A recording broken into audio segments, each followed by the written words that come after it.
Hi guys! Welcome again to our Moonlight Talks, which is pag-uusapan natin dito is yung mga confessions ng isang nanay, personal development, finance, and lifestyle.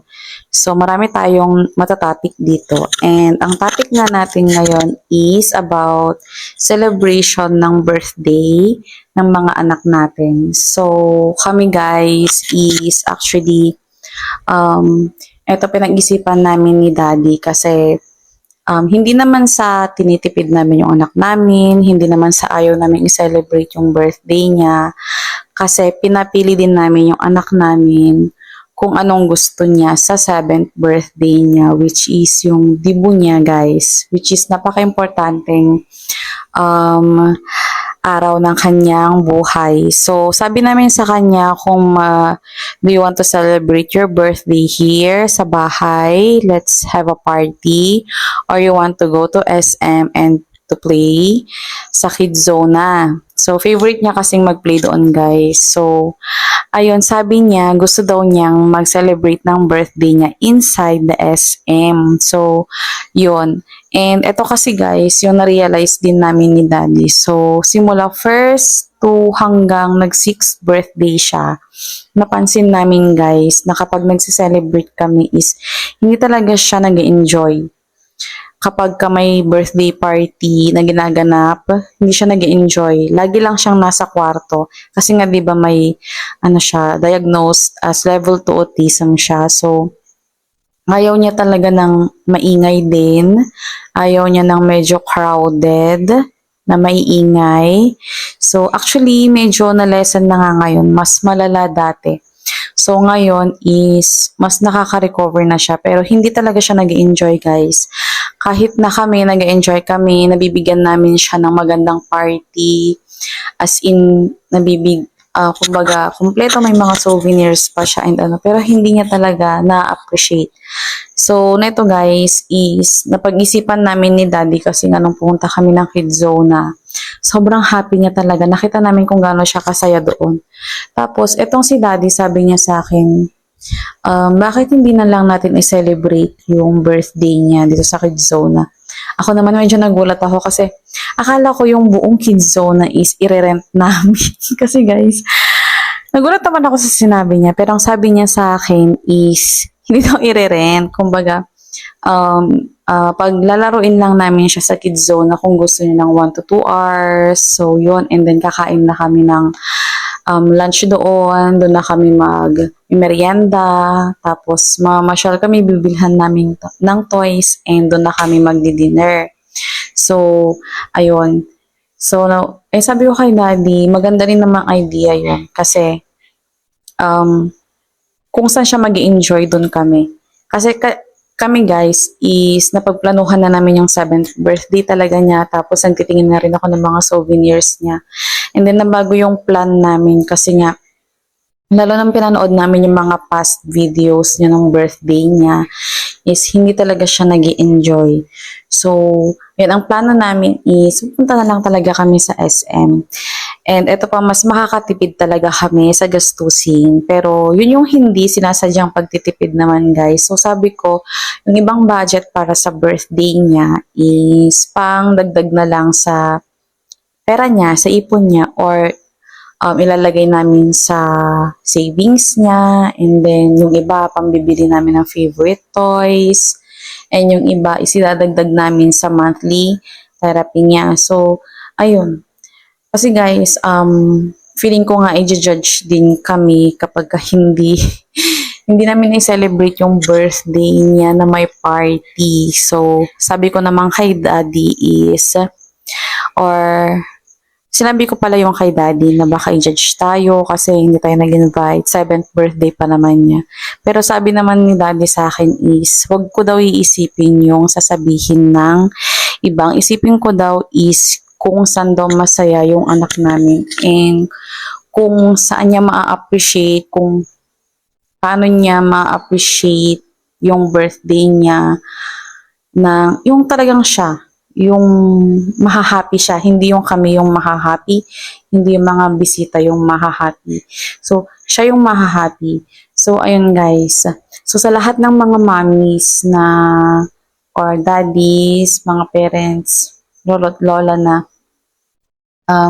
iniisip ninyo na kapag hindi niyo na i-celebrate yung birthday ng mga anak ninyo is huwag kayong masyadong maging emotional na parang nakakaawa na sila, ganyan. So, kung ginusto ng anak mo na wag mag-celebrate, is i-accept nyo. Huwag nyo masyado silang i-push. Kasi ganito na-invite ko na si ganyan, na-invite ko na si ganyan, tapos ayaw mo palang mag-birthday ng ganyan. So, wag natin silang ganunin kasi birthday nila yan, hindi tayo ang magbe-birthday. Hindi yung mga bisita yung masyado natin iintindihin. So, actually last year, nasimulan na namin yung pagbe-birthday, nung birthday ko, na kami-kami lang na family. Kasi, yun din yung gusto ko last year. And sobrang peaceful. Kasi anong nangyari guys, kumain lang kami sa Jollibee. Which is request din ng anak ko na kumain kami sa Jollibee. So, sabi ko gusto ko nga dun sa Kuya Jay. Pero sige na nga kasi yun yung favorite ng anak ko.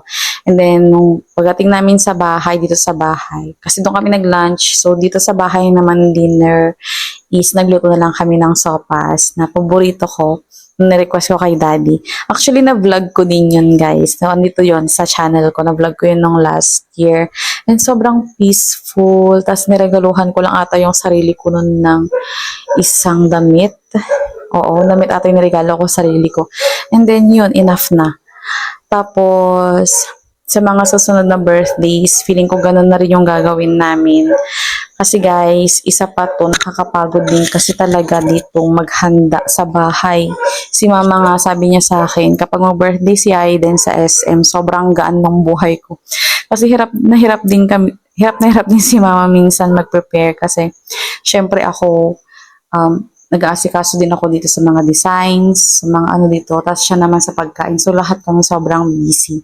Kaya sabi niya, parang mas pabor nga din siya na kumain na lang kami sa labas, tapos bilhan namin ng gift, ng paglaruin namin sa kids zone na ganon. So, parang tinignan ko din sa ibang platform is ganon din pala sila nagse-celebrate. Yung iba na nag-hotel na lang din, yung may mga pools, tapos nag-swimming na lang sila, tapos bumibili na lang sila, nag-order.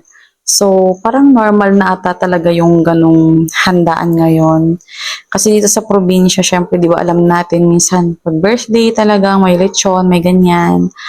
Tapos, invited lahat. So, sana nga, hindi kami judge ng mga relatives and friends namin kapag ganun yung ginawa namin. And for sure naman siguro maiintindihan nila. Kasi ako din as a full-time working mom is hirap din ako mag-prepare talaga sa mga gantong birthday. So, ayun, i-vlog ko na lang yung birthday niya and i-video ko lahat para at least paglaki niya may makita siya na yun yung pinili niya ang celebration, which is lahat naman kami nag-agree. And ang wish ko lang naman sa anak ko guys is kung saan talaga siya masaya doon kami. As long na lahat kami is magiging masaya, actually lahat kami supportive sa gusto niyang mangyari.